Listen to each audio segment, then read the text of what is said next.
안녕하세요, 여러분. 편안하게 듣는 잠자리 동화 달콤 오디오북입니다. 오늘도 행복하고 즐겁게 잘 보내셨나요? 오늘의 첫 번째 이야기는 한 청년을 동시에 사랑한 자매의 이야기입니다. 오늘도 재미있는 옛 이야기 들으시면서 편안한 밤 되시길 바랍니다. 한 청년을 사랑한 자매. 옛날 어느 작은 마을에 자매가 살고 있었습니다. 언니 금덕이, 동생 은덕이었지요. 은덕이와 금덕이는 얼굴이 예쁘고 마음씨가 착했습니다. 그래서 여기저기에서 청혼이 많이 들어왔지요. 금덕아, 옆 마을의 첫째가는 부자의 맏아들이 너를 먼 발치에서 한 번 보았는데 네가 아니면 장가를 들지 않겠다고 하더라. 그만한 자리도 흔치 않으니 빨리 시집을 가거라. 중매쟁이는 좋은 신랑감이 있다며 뻔질나게 찾아왔습니다. 그러나 금덕이는 그때마다 고개를 흔들었지요. 저는 결혼에 관심이 없습니다. 그러니 저에게 신랑감 이야기는 하지 마셔요. 금덕아, 그게 무슨 말이니? 네가 먼저 결혼을 해야 은덕이가 시집을 갈 게 아니니? 아버지와 어머니는 금덕이가 답답했습니다. 그래서 은덕이를 위해서라도 빨리 시집을 가라고 다그쳤지요. 그러나 금덕이는 부모님의 말씀도 듣지 않았습니다. 시집을 가지 않겠다고 끝까지 버티는 것이었지요. 금덕이가 고집을 부리니 어쩌겠소. 은덕이를 먼저 시집 보내는 수밖에 없소. 그래요. 은덕이도 청혼이 많이 들어오니 빨리 결혼을 시킵시다.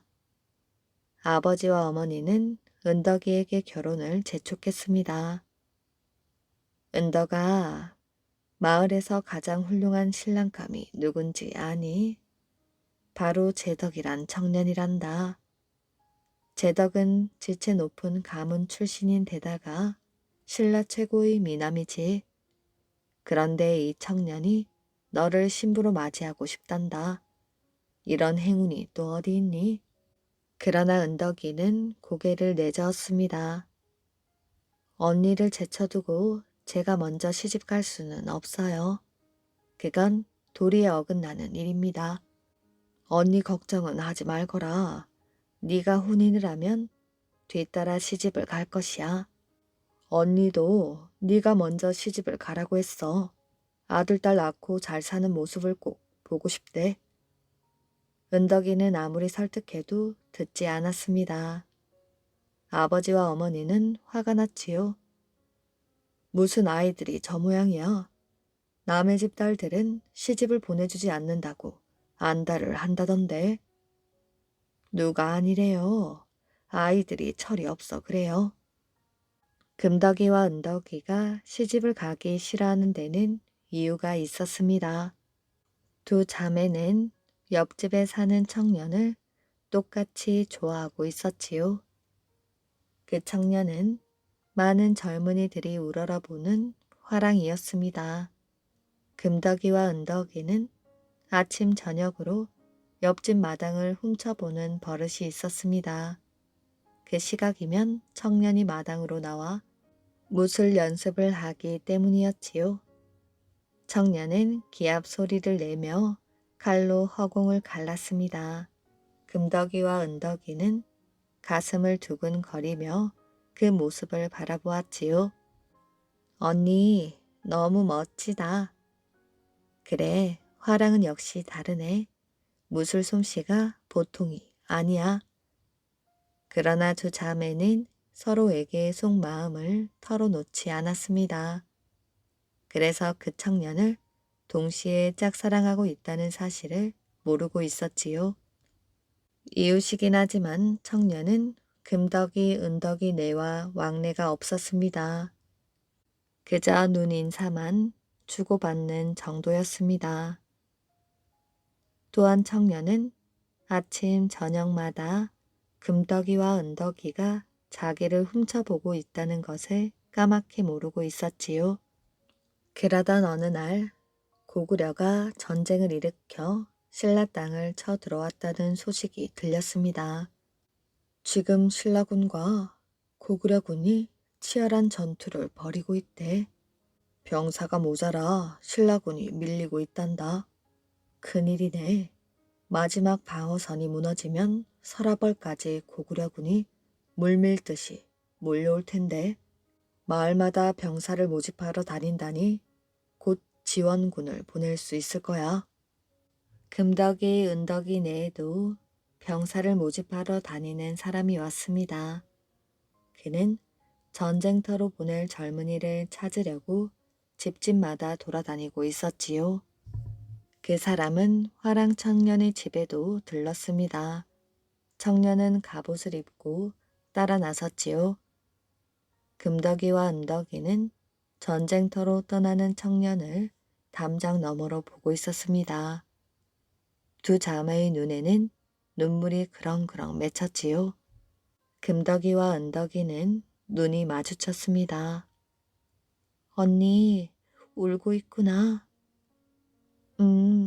너는 왜 울고 있니? 금덕이와 은덕이는 서로의 얼굴을 보고 깜짝 놀랐지요.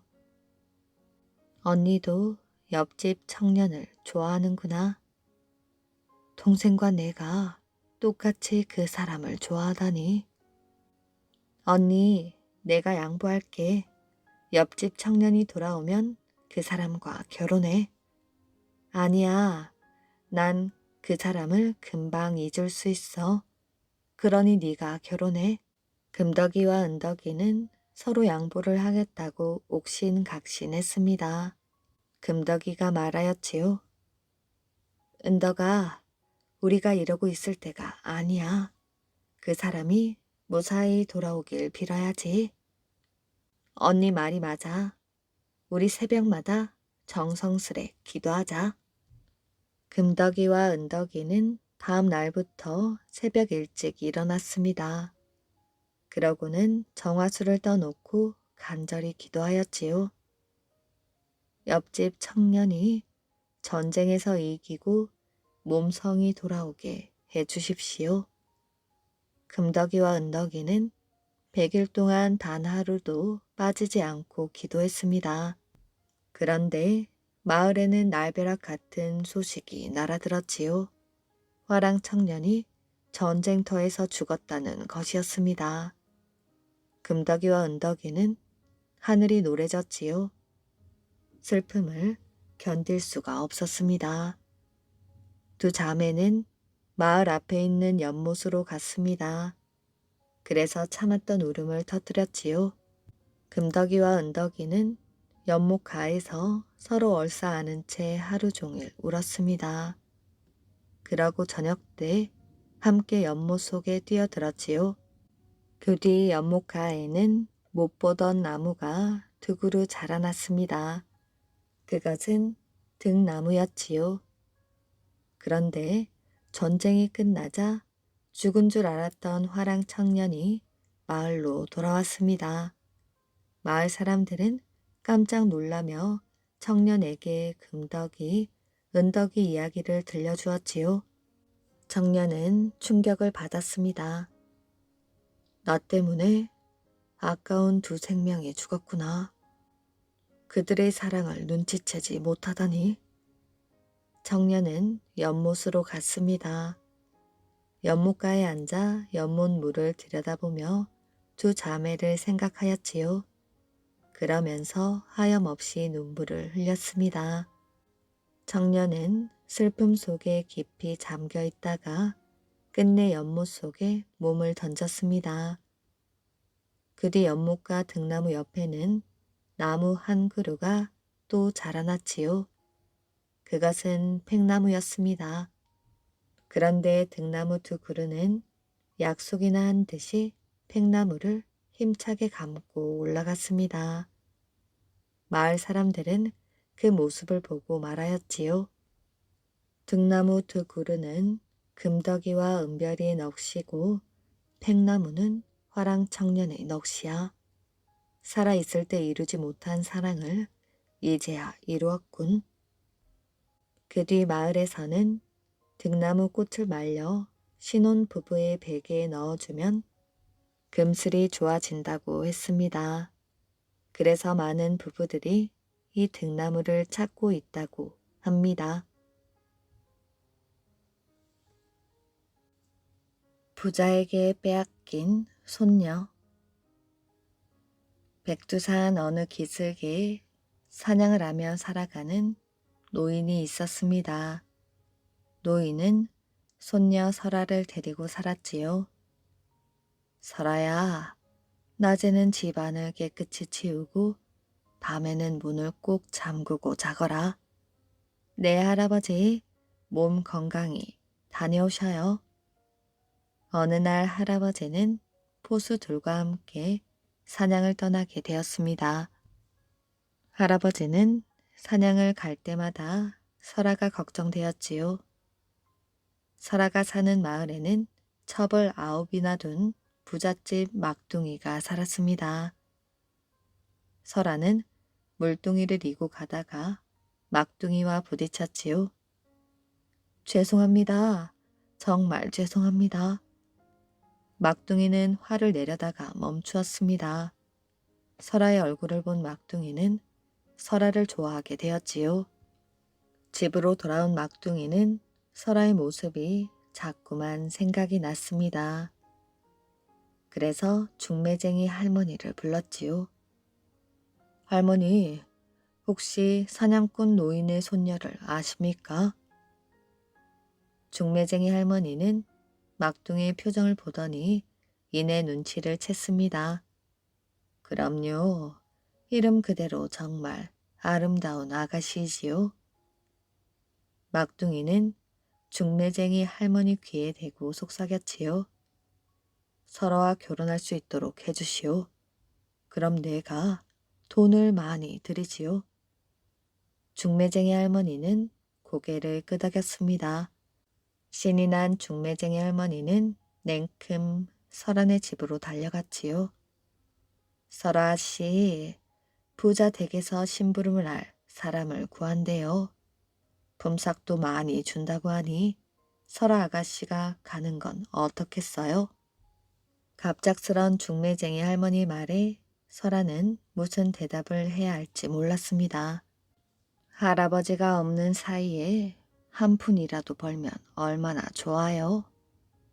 설아는 중매쟁이 할머니의 말이 어쩐지 의심스러웠습니다. 할머니가 돌아간 뒤 깊은 생각에 잠겼지요. 부잣집 막둥이와 부딪힌 것이 생각이 났습니다. 다음 날 중매쟁이 할머니가 다시 찾아왔지요. 설아 씨, 생각해 봤소? 네, 대신 아침에 갔다가 저녁에는 꼭 돌아올 수 있도록 해주세요. 중매쟁이 할머니는 설아를 데리고 부잣집으로 갔습니다. 부잣집에서는 쉬운 일만 시키고 품삯도 넉넉하게 주었지요. 설아는 할아버지를 기쁘게 해드릴 생각에 은근히 기뻤습니다. 그런데 어느 날 뜻하지 않은 일이 일어났지요. 막둥이가 글 공부를 한다며 따로 집을 구해 나갔습니다. 그런데 막둥이의 잔 심부름을 설아에게 시킨 것이었지요. 며칠이 지나자 마을에서는 이상한 소문이 들리기 시작했습니다. 설아 아씨가 막둥이랑 좋아하는 사이래. 설아 아씨가 막둥이네 집에 같이 산대. 설아는 도저히 참을 수가 없어서 일을 나가지 않았습니다. 중매쟁이 할머니가 설아를 찾아왔지요. 왜 일을 나오지 않는 것이오? 그만두겠어요. 아니, 부잣집에서 그렇게 잘해주었는데 이러면 어떻게 해요? 듣기 싫어요. 어서 돌아가세요. 화가 난 설아는 몽둥이를 들고 할머니를 향해 소리쳤습니다. 설아는 그동안 받았던 옷과 품삯을 중매쟁이 할머니 앞에 쏟아버렸지요. 중매쟁이 할머니는 주섬주섬 챙겨서 돌아갔습니다. 저녁 무렵 노인은 사냥을 끝내고 집으로 돌아오고 있었습니다. 길에서 기다리고 있던 부잣집 하인은 노인을 붙잡았지요. 할아버지, 이제 오십니까? 여쭐 말이 있어 기다리고 있었습니다. 무슨 말인가? 설아 아씨가 우리 막둥이 나으리와. 하인은 마을에 떠도는 소문을 사실인 것처럼 말했습니다. 똑바로 말하지 못할까? 노인은 하인의 목을 쥐고는 따지듯이 물었지요. 내 말이 거짓이면 날 죽이시오. 노인은 온몸에 기운이 빠져나간 듯 땅바닥에 주저앉았습니다. 아이고, 이를 어쩌면 좋아. 아들 며느리도 일찍 죽더니 이제는 하나밖에 없는 설아까지 부자놈에게 빼앗겼단 말인가? 노인은 땅을 치며 울었습니다. 잠시 후 노인은 정신이 나간 사람처럼 부잣집으로 달려갔지요. 부잣집 방으로 뛰어들어간 노인은 막둥이를 칼로 찔렀습니다.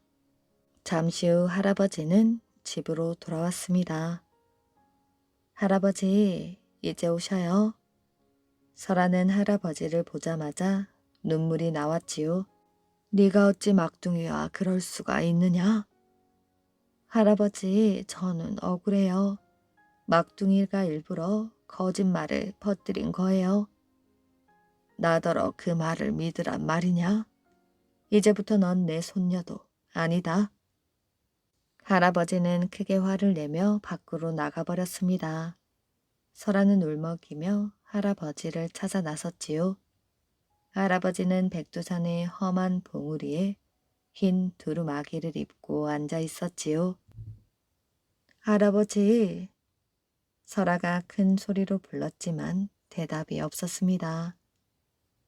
할아버지 옆에서 통곡하던 설아는 그 자리에서 쓰러져 죽고 말았습니다. 얼마 후 그 자리에는 하얀 봇나무와 푸른 만병초가 자라났습니다. 설아는 만병초가 되어 눈 위에서 꽃이 되었지요. 복을 가지고 온 상주. 옛날 어느 마을에 김씨성을 가진 부부가 살고 있었습니다. 이 부부는 하루 일하여 하루 먹고 사는 가난한 살림이었지요. 하지만 둘 다 착하고 부지런하고 또 알뜰했기 때문에 조금씩 돈을 모아 약간의 미천을 만들었습니다. 이 돈으로 무슨 장사라도 했으면 좋겠는데 뭐가 좋을까? 부부는 국리 끝에 주점을 한번 차려보기로 하였지요. 김서방댁은 그 전부터 종종 부잣집 잔치에 불려가서 음식 만드는 일을 거들었습니다. 그때마다 음식 솜씨가 뛰어나다는 칭찬을 들었지요. 음식 솜씨가 좋으니 손님들이 많이 찾아올 거라고 이웃 사람들도 용기를 북돋아 주었습니다. 부부는 남대문 안 큰 길가에 있는 집을 한 채 사서 주점으로 고쳤지요. 처음으로 문을 여는 날 두 사람은 밤새 부엌에서 안주거리를 장만하고 부뚜막에 놓인 큰 가마솥에 해장국을 끓였습니다. 김서방은 아침 일찍 가게 문을 열었지요. 오늘이 장사 첫날인데 손님이 하늘의 별처럼 많으면 얼마나 좋을까? 그런 생각을 하고 있었는데 느닷없이 코앞에서 걸걸한 목소리가 들렸습니다. 해장국이 끓었거든 술 한 잔 파시오. 김서방이 깜짝 놀라 바라보니 눈앞에 상제가 쓰는 방갓을 쓰고 흰 상복을 입은 키가 큰 사람이 하나 서 있었지요. 차림새만 보면 부모가 돌아가셔서 상복을 입은 상주 같았습니다. 소리도 없이 갑자기 나타난 데다가 큼지막한 방갓에 가려 얼굴은 보이지도 않았지요. 김서방은 조금 이상했지만 곧 얼굴 가득 반가운 웃음을 짓고 안으로 모셔들었습니다. 김서방은 얼른 해장국과 술 한 잔을 작은 소반에 받쳐서 상주 앞에 갖다 놓았지요. 상주는 한 잔 술과 한 사발 국을 단숨에 후루룩 들이켜고 말했습니다. 해장국에 술 한 잔 더 주시오.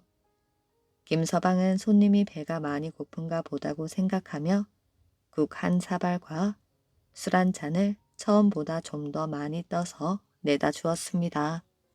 상주는 그것도 단숨에 먹어치웠습니다. 그리고는 자리에 일어서서 말하였지요. 내 지금 가진 돈이 없다오. 술값은 다음에 들러 갚으리다. 처음부터 외상이라니 김서방은 어이가 없었습니다. 손님이 많이 들기는커녕 재수가 없어서 하루 종일 파리만 날리는 게 아닐까? 그러나 김서방은 곧 다시 생각했지요. 얼마나 배가 고팠으면 술과 국을 2그릇씩이나 먹고 외상을 하자고 할까? 외상 손님이라도 손님은 손님인데 박하게 대할 수야 없지. 김서방은 웃으며 대꾸했습니다. 형편대로 하시지요. 상주는 김서방의 인사도 듣는 둥 마는 둥 하며 휘적휘적 가버렸습니다. 아내가 부엌에서 나와 첫 손님에게서 받은 술값을 내놓으라고 손을 벌렸지요. 그러나 김서방은 싱거운 웃음을 지으며 고개를 저을 수밖에 없었습니다. 글쎄, 돈이 없다는구려. 아니, 첫 장사부터 외상이란 말이에요. 그러나 아내의 불평은 더 이어질 틈이 없었지요. 문간에서 주인 나오라고 부르는 소리와 함께 장돌뱅이들이 20명가량이나 한꺼번에 들이닥치는 것입니다. 그 뒤로도 손님들이 계속하여 몰려들어서 김서방 내는 점심 먹을 겨를도 없이 술을 팔았지요. 저녁 때가 되자 김서방이 허리에 찬 전대는 엽전으로 가득 차서 무겁게 늘어졌습니다. 아내가 싱글벙글하며 말하였지요. 첫 장사에 외상 손님이 들면 재수가 없다더니 꼭 그렇지만도 아는가 보네요. 다음날 새벽 김서방 내외는 밤새 해장국을 끓여서 첫날과 똑같이 가게 문을 열었습니다. 문 밖에 등불을 내다 걸고 돌아섰는데 어제와 똑같은 목소리가 들렸지요. 해장국이 끓었거든 술 한 잔 파시오. 뒤돌아보니 어제 그 상주였습니다. 반갑게 안으로 맞아들이고 술과 국을 내가니 단숨에 들이켜고 말하였지요. 해장국에 술 한 잔 더 주시오. 어제와 똑같은 일이 벌어지니 김서방은 손님이 자기에게 장난을 거는 것 같기도 하고 왜인지 재미가 났습니다. 어떻게 하나 보자 하고 군말 없이 국과 술을 한 번 더 내다 주었지요. 손님이 다 먹고 나서 말하였습니다. 내가 지금 돈이 없소. 술값은 다음에 갖다 주리다. 그것도 어제와 같았지요. 김서방도 싱글벙글 웃으면서 어제처럼 대꾸했습니다. 형편대로 하시지요. 상주가 나가고 나자 가게 손님들이 밀려들기 시작했습니다. 저녁이 되자 김서방의 전대는 어제처럼 옆구리가 뻐근하도록 무겁게 늘어졌습니다. 김서방 내외는 서로 마주보며 말하였지요. 아무래도 상주가 복덩이인가 보네요. 앞으로도 외상값 재촉하지 말고 대접을 잘해줍시다. 그 후로도 상주는 종종 가게에 나타나서 외상으로 술과 국을 먹고 갔는데 그런 날은 꼭 다른 날에 비해 손님들이 많이 들었습니다. 그러던 어느 날 상주가 돈 200냥을 들고 와서 말하였지요. 이건 그동안 내가 먹은 외상값이요. 아니, 웬 돈이 이렇게나 많이? 그깟 술 몇 잔에 해장국 몇 사발 값으로는 너무 과합니다. 앞으로 내가 얼마나 더 외상술을 먹게 될지 알 수 없으니 그냥 받아두구려. 상주는 그 후로도 자주 들러 외상술을 마시고 가끔 가다 외상값을 갚는다며 터무니없이 많은 돈을 가져다 주었지요. 김서방은 그 상주가 도깨비라고 믿게 되었습니다. 그래서 한층 더 극진히 대접해 주었지요. 김서방네는 1년이 될까 말까 한 사이에 많은 돈을 벌었습니다. 그러자 김서방 내외는 차츰 주점 말고 다른 장사를 해보면 어떨까 하는 생각이 들었습니다. 주점에 오는 손님들 중에는 점잖지 못한 사람들도 있었지요. 술에 취하면 망나니처럼 구는 사람들도 있었습니다. 그래서 김서방은 상주가 오기를 기다려 의논을 하였지요. 내가 이제 주점 문을 닫고 다른 장사를 해볼까 하는데 어떨까요? 상주가 대꾸하였습니다. 좋고 말고요. 김서방네 근처에 박서방이라는 관청 심부름꾼이 살았지요. 박서방은 김서방의 주점이 장사가 잘 되는 것을 보고 은근히 눈독을 들이고 있었습니다. 김서방이 주점을 내놓겠다고 하자 박서방은 이게 웬 떡이냐 싶어 돈을 달라는 대로 주고 냉큼 사버렸지요. 집뿐 아니라 그릇이며 솥이며 술 항아리 들까지 후한 값을 주고 샀습니다. 박서방의 주점이 새로 문을 여는 날이었지요. 박서방은 잔뜩 기대에 부풀어 술을 몇십 동이나 빚고 해장국도 잔뜩 끓여 놓았습니다. 뜬 눈으로 날이 새기를 기다리다가 새벽에 얼른 문을 열고 등불을 걸었지요. 그때 마침 기다리기라도 한 것처럼 상주 한 사람이 가게 안으로 들어와서 말했습니다. 해장국에 술 한 잔 파시오. 박서방은 첫 손님이 상복을 입은 사람이라 기분이 좋지 않았지요. 웬 상주가 꼭두 새벽부터 길을 나섰으면 제 갈 길이나 갈 것이지. 박서방은 속으로 투덜거리며 술과 국을 내주었지요. 상주는 단숨에 먹고 마시고 나서 빈 그릇을 내놓으며 말하였습니다. 국 한 그릇에 술 한 잔 더 주시오. 박서방이 다시 술과 국을 주니 상주가 또 한 입에 털어놓고는 자리에서 일어섰습니다. 내가 오늘은 돈이 없으니 술값은 나중에 갖다 주리다. 박서방은 화가 났습니다. 남이 새로 낸 가게에 와서 마수부터 외상을 하자니 그런 경우가 어디 있어. 어서 돈을 내시오. 없는 돈을 어떻게 내란 말이오. 돈이 없거든 상복이라도 잡히고 가시오. 그대로는 못 갑니다. 그까짓 너푼 술값에 껍데기를 벗기려 들어. 예라이 도둑놈아. 무엇이 어쩌고 어째 술값 떼먹고 도망가려는 놈이 누구 보고 도둑놈이래. 박서방은 약이 바짝 올라서 상주의 뺨을 때리려고 덤벼들었지요. 그러자 상주가 잽싸게 몸을 피하더니 연방 욕을 하면서 문 밖으로 달아났습니다. 박서방은 씩씩대면서 뒤를 쫓았지요.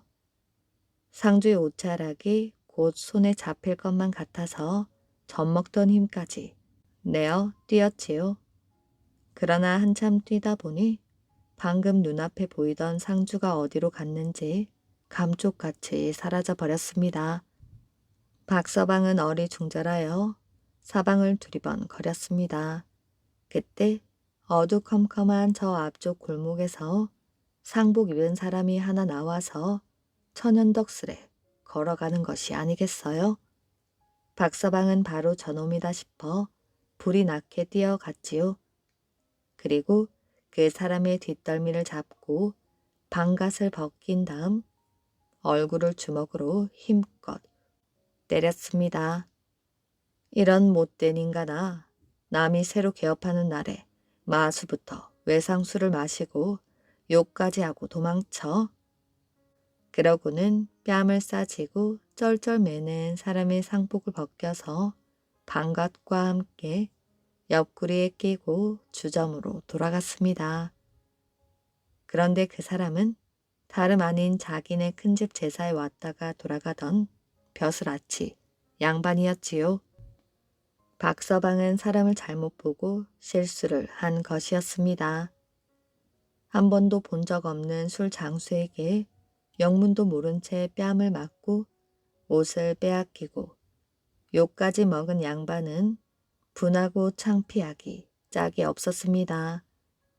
그 길로 바로 큰 집으로 되돌아가니 일가 친척들이 그 꼴을 보고 깜짝 놀라 왜 그런 것이냐고 물었지요. 아, 요 앞 골목길을 나서자마자 난데없이 웬 술 장수놈이 개업하는 날 외상술을 마시고 도망을 갔다고 욕을 하며 때리고 옷까지 빼앗아 달아났습니다. 근집 사람들이 말하였습니다. 근처에 술장사 개업한 놈이라면 누군지 뻔하다. 큰집 사람들은 당장 하인들을 시켜 박서방을 잡아왔습니다. 박서방은 양반집 하인들에게 호되게 얻어맞고 관청으로 보내졌지요. 형조에서는 법에 따라 박서방을 먼 곳으로 귀양을 보냈습니다. 박서방이 큰 돈을 들여 산 주점은 장사도 해보지 못하고 망하고 말았지요. 볼일 보는 시간도 아깝구나. 조선 순종 임금 때 강원도 관찰사를 지낸 이규환이라는 사람이 있었습니다. 이규환이 고을 원님으로 있을 때 일입니다. 하루는 이규환이 어느 집에 초대를 받아서 가게 되었지요. 그 집에서는 잔칫날도 아니었는데 원님이 오셨다고 상 다리가 휘어지도록 음식을 잔뜩 차렸습니다. 사또나리 많이 드십시오. 이렇게 저희 집에 와주시다니 정말 황송할 뿐입니다. 집 주인은 연신 굽실거리며 이규환에게 음식을 권했습니다. 그러나 이규환은 음식은 먹지 않고 상만 물끄러미 바라볼 뿐이었지요. 사또나리 왜 그러십니까? 음식이 마음에 들지 않으십니까? 아니요. 맛있게 잘 먹겠소. 이규환은 한참 만에야 수저를 들었습니다. 그리고 집 주인과 이런저런 이야기를 나누며 식사를 하였지요.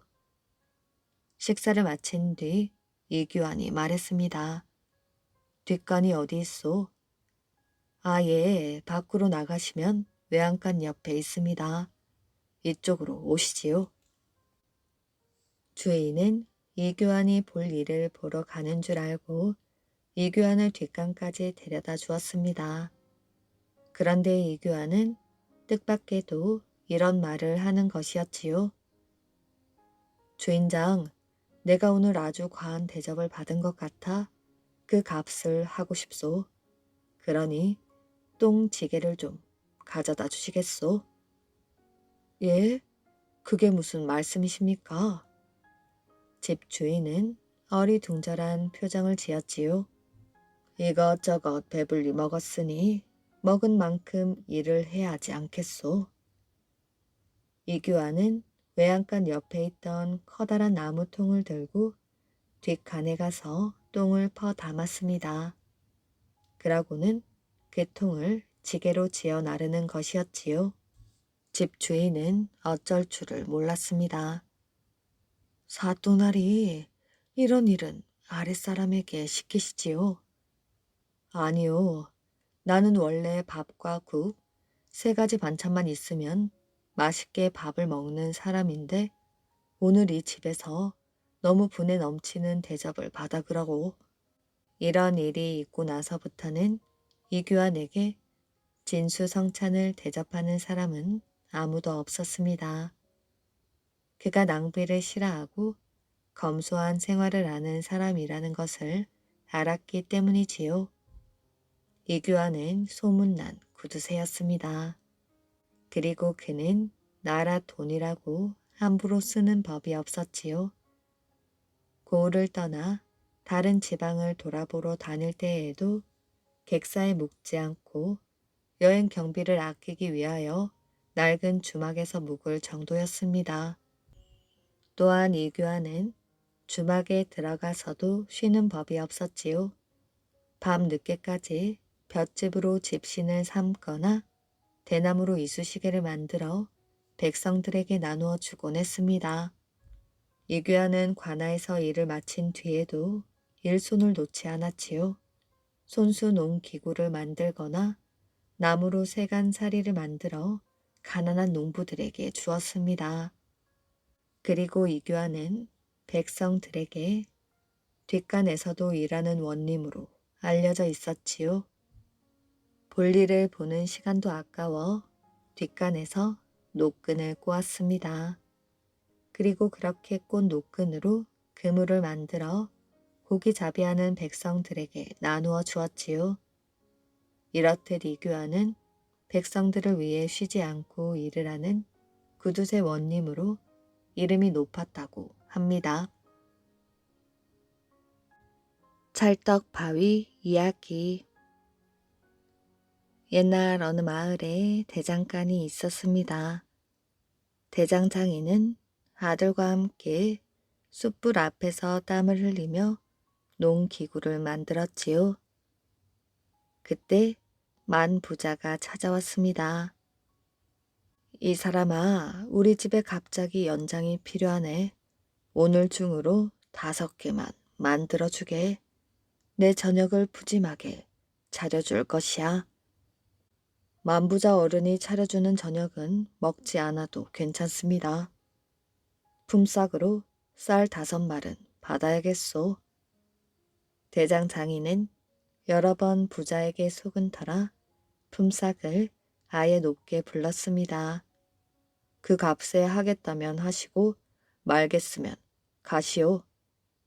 여보게, 그건 너무하네.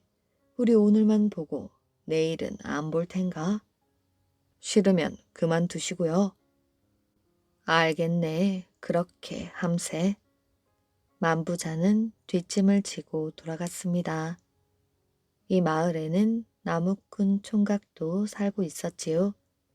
나무꾼 총각은 어머니의 병을 낫게 하기 위하여 약초를 구하러 칠보산으로 갔습니다. 그는 잠시 바위 위에 앉았다가 잠이 들었지요. 어머니 약 때문에 여기에 온 것이냐? 머리가 하얀 노인이 어디선가 나왔습니다. 예, 그렇습니다. 그럼 바위를 치면서 찰떡이 나오너라 라고 말해라. 찰떡을 먹을 만큼 먹고 큰 바위 밑에 있는 약도 가져가거라. 꿈에서 깬 나무꾼 총각은 나무 막대기로 바위를 치면서 찰떡이 나오너라 했더니 정말 찰떡이 툭 하고 튀어나왔지요. 나무꾼 총각은 찰떡을 먹은 후 큰 바위 밑에서 산삼까지 캐었습니다. 집에 돌아온 나무꾼은 사람들에게 떡바위 자랑을 하였지요. 이 소문은 부자의 귀에까지 들렸습니다. 부자는 나무꾼 총각을 찾아갔지요. 네가 칠보산에 떡이 나오는 바위가 있다고 했느냐? 예, 그렇습니다.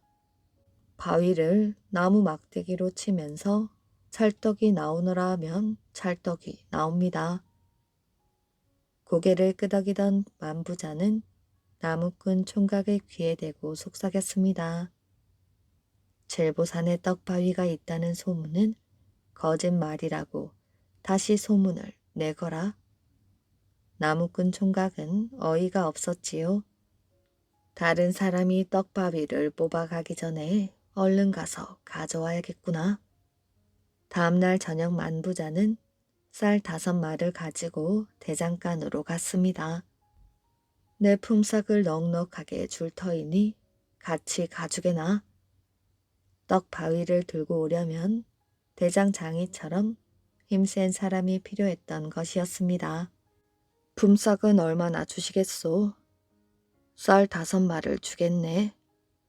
그걸로는 못 가지요. 만부자 어른은 떡바위만 있으면 더 큰 부자가 될 게 아니오. 그렇다면 자네가 말해보게. 내게 쌀 10마를 주고 나무꾼 총각에게도 10마를 주시오. 결국 만부자는 그렇게 하겠다고 하고 대장장이와 나무꾼 총각을 앞세워 칠보산으로 갔습니다. 떡바위를 본 만부자는 입을 다물지 못하였지요. 찰떡이 나오너라. 만부자의 말이 떨어지기가 무섭게 떡 한 그릇이 나왔습니다. 만부자는 얼른 떡을 입에 넣어 보았지요. 아주 맛이 좋았지요. 어서 힘껏 바위를 쳐라. 고요하던 칠보산 숲에서 쩌렁쩌렁한 망치 소리가 요란하게 들렸지요. 그때 지금 뭣들하는 것이냐? 나는 이 산을 지키는 산신령이다. 머리가 하얀 할아버지가 나와 말하였지요. 저는 만부자라고 하는데 마을에 흉년이 들어 백성들이 굶어 죽고 있어서 이 바위에 떡이 나온다길래 가져다가 백성들을 나누어 주려고 하였습니다. 산신령은 만부자를 바라보며 흐뭇한 미소를 지었습니다. 그건 좋은 생각이다. 그러나 이 바위는 소중한 바위이니 내가 떡을 뽑아주겠다. 필요한 만큼 가져가거라. 그까짓 것을 가지고 누구 코에다 붙이겠습니까? 그렇다면 사흘에 한 번씩 사람을 보내거라. 만약 내 말을 거역하면 큰 벌을 내리겠다. 산신령은 짚고 있던 옥 지팡이로 떡 바위를 쳤습니다. 떡 바위에서 떡이 계속해서 나왔지요. 나무꾼 총각과 대장장이는 떡을 받아 쌓기 시작하였습니다. 떡은 잠깐 사이에 만부자의 무릎까지 쌓였지요. 자, 이만하면 되지 않았느냐?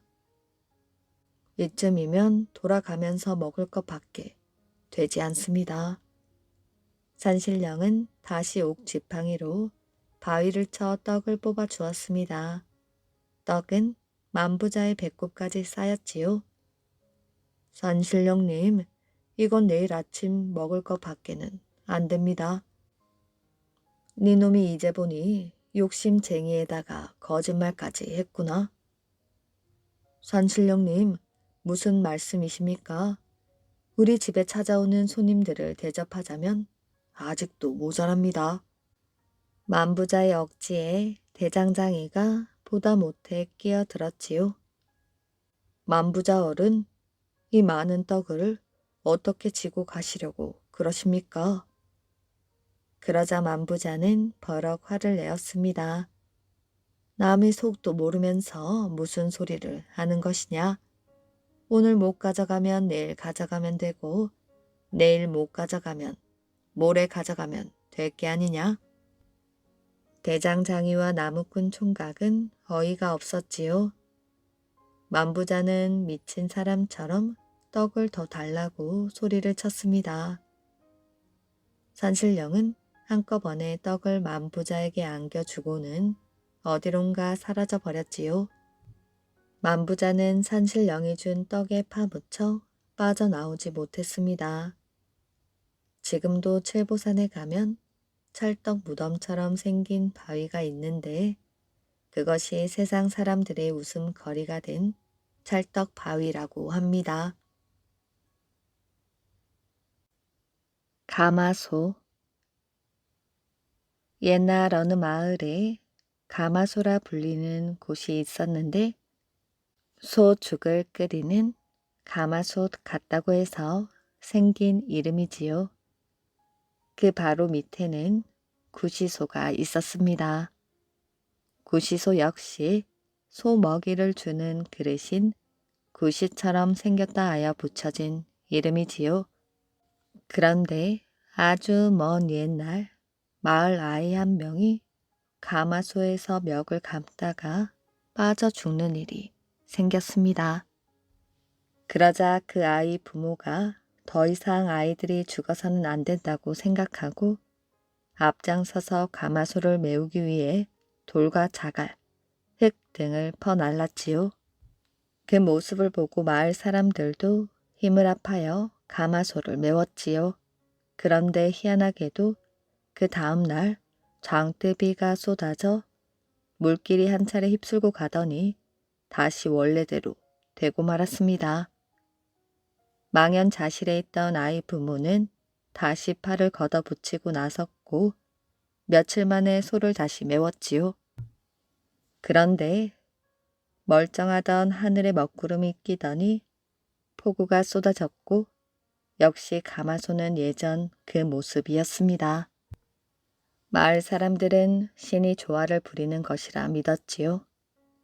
그래서 그 후로는 가마소를 메울 생각 자체를 하지 않았습니다. 그러던 어느 해 지독한 가뭄이 들었지요. 논 바닥이 말라가는 만큼 마을 사람들의 가슴은 더 타들어갔습니다.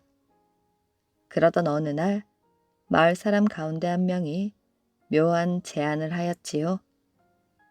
몇 년 전 가마소를 메우려다 실패한 이야기를 꺼내면서 가마소를 메우면 비가 오지 않을까 하는 것이었습니다. 처음에는 대부분 들은 척도 하지 않았지요. 그런데 답답했던 마을 사람들은 하나둘 가마소 메우는데 나서기 시작하였습니다. 가마소 역시 말라 있어서 옛날처럼 물이 깊을 때와는 달리 메우기도 쉬웠지요. 반나절도 지나지 않아 가마소를 다 메웠는데도 하늘은 더 높아 보였습니다. 괜한 고생을 하였군. 거봐, 내가 뭘 했어?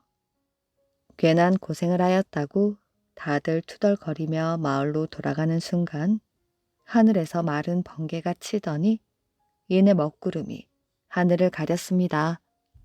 그러더니 장대비가 쏟아지기 시작하는 것이 아니겠어요. 그 후로 마을에서는 가뭄이 들 때면 가마소를 메우곤 하였습니다. 아이를 키운 할아버지. 옛날 어느 마을에 마음씨 착한 할아버지가 살고 있었습니다. 할아버지는 농사지을 땅이 없어서 산에 올라가 나무를 하였지요. 그날도 할아버지는 지게를 치고 산으로 올라갔습니다. 그때 갑자기 갓난아기 울음소리가 들렸지요. 아니, 이런 산 속에서 아이 울음소리가 들리다니. 할아버지는 울음소리가 들리는 바위로 달려갔습니다.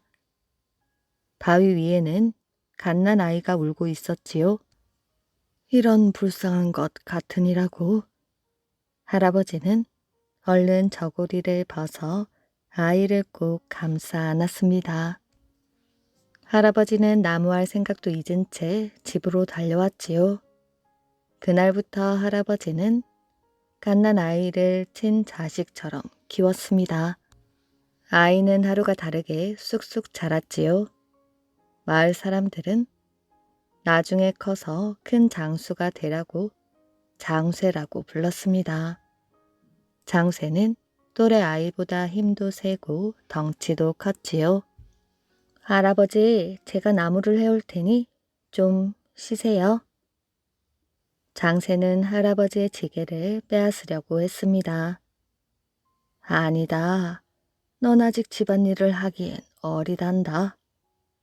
할아버지, 제게도 지게를 만들어주세요. 장새는 할아버지에게 떼를 썼습니다. 할아버지는 하는 수 없이 장새에게 지게를 만들어 주었지요. 다음날 장새는 지게를 지고 산에 올라갔습니다. 처음 하는 일이었지만 나무를 번쩍번쩍 들어 지게에 실었지요.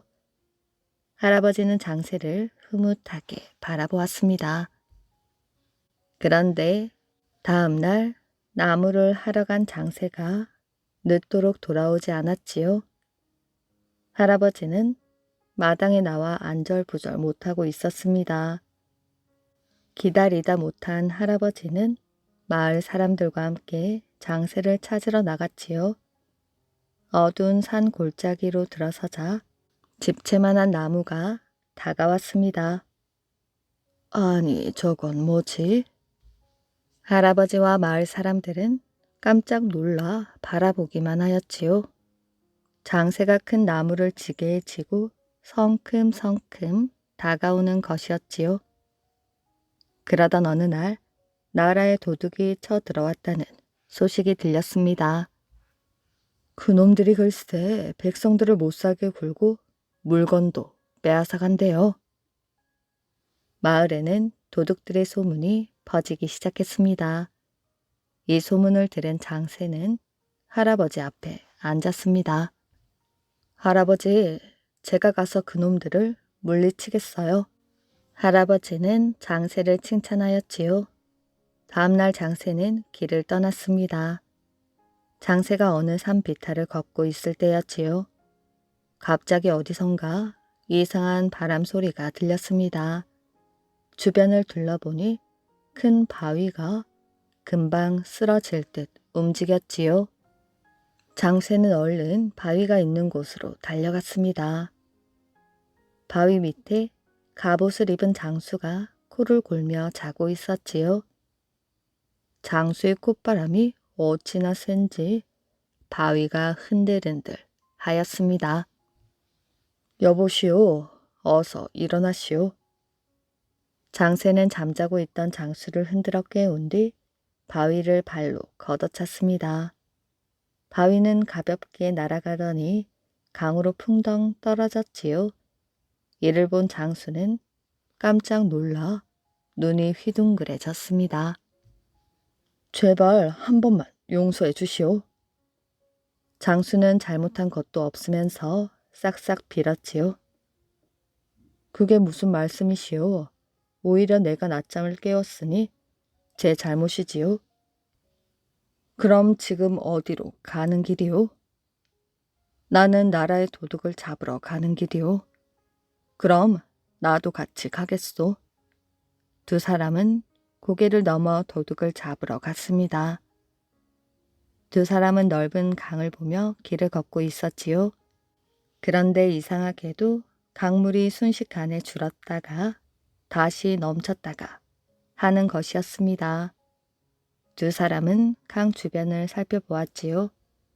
강 기슭에 서 있던 젊은 사람이 강물을 마셨다가 다시 내뱉고 있었습니다. 두 사람은 깜짝 놀라 눈을 크게 떴지요. 정신을 차린 두 사람은 큰 장수에게 다가갔습니다. 우린 나라의 도둑과 싸우러 가는 길이오. 그럼 나도 같이 가겠소. 세 사람은 나라의 도둑과 싸우기 위해 다시 길을 떠났습니다. 길을 가면서 귀가 아홉인 귀장수, 칼을 잘 휘두르는 칼장수, 물을 꽁꽁 얼게도 하고 펄펄 끓기도 하는 바람장수, 주먹으로 한번 치면 쓰러지게 하는 주먹장수를 만나 같이 가게 되었지요. 장수회를 포함해 모두 7장수였습니다. 그중 장새가 대장이 되었지요.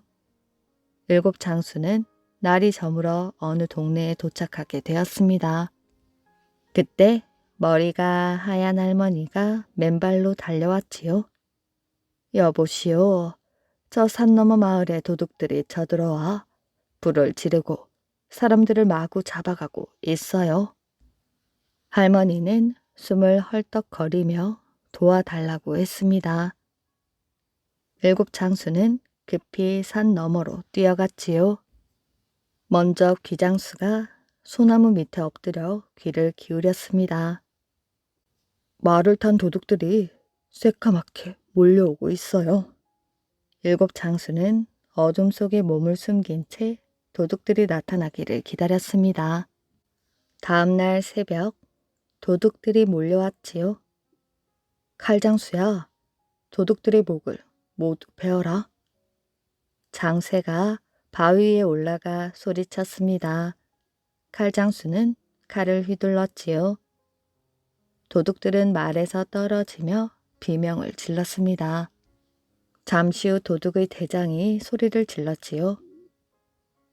땅에 쓰러져 있던 도둑들이 다시 살아났습니다. 콧바람 장수는 콧바람을 불거라. 장세의 힘 있는 명령에 콧바람 장수는 콧김을 내뿜었습니다. 입장수는 물을 내뿜어라.